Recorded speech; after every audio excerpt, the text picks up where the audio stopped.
Hey everyone, welcome to Let's Take It Easy. So in this video I'm going to explain you how to transfer your files from your computer to your USB stick.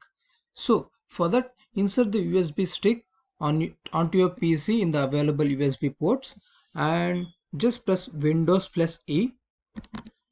So once you press Windows plus E, the File Explorer tab will be opening, and under this just click on this PC and you can see the USB you have inserted here, and select the file you wish to transfer.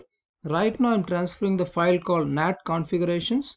So just click on the file you wish to transfer and just press Ctrl C, and under this PC you can see the drive we have installed.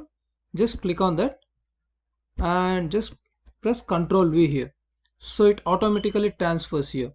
So this is how you have to transfer your files from your computer to this USB drive. So or otherwise you can do one thing, like select the file you wish to transfer, the same file I am transferring it again, and just drag and drop it to the USB drive you have inserted. And so you can just open this and you can see this, the NAT configuration is showing again. So this is how you have to transfer your files from your PC to your USB drive. Thank you so much.